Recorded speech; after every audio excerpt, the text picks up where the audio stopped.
Hey guys, perfect measurements తో మామిడికాయ పచ్చడి ఎలా చేయాలో ఈ రోజు మీకు చూపిస్తాను. నేను చెప్పే కొన్ని టిప్స్ మీరు ఫాలో అయితే మామిడికాయ పచ్చడి అనేది ఎక్కువ రోజుల వరకు పాడవకుండా ఉంటుంది.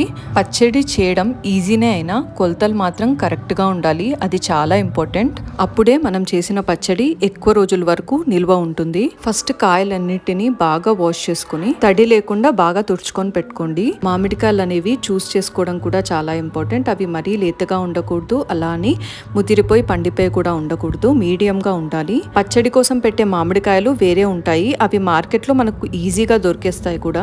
ముక్కలు అనేది చాలా పుల్లగా ఉండాలి, అలా అయితేనే మనకి పచ్చడి చాలా రుచిగా ఉంటుంది. ఇంట్లోనే ఇలా ఈజీగా మనం ముక్కలు కట్ చేసేసుకోవచ్చు. మరీ చిన్నగా కాకుండా ఈ మాత్రం సైజ్ ఉండేలాగా చూసుకోండి. మీకు ఈజీగా ఉండడానికి గ్లాస్ కొలతలు మీకు మెజర్మెంట్స్ చూపిస్తాను.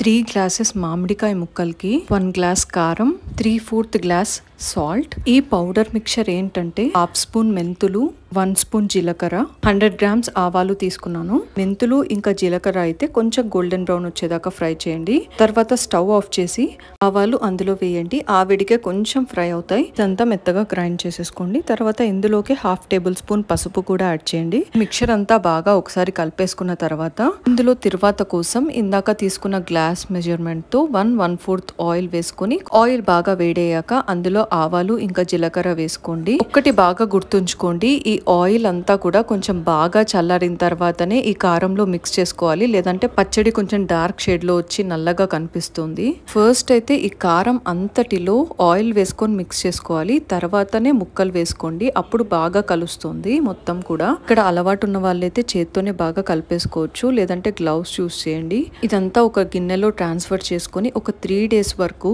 మూత పెట్టి అలానే ఉంచండి. పచ్చడి ఎప్పుడు బాగా ఊరుతుంది అనమాట. ఈ కొలతలతో పచ్చడి చేస్తే మాత్రం ఖచ్చితంగా పర్ఫెక్ట్ గా వచ్చేస్తుంది.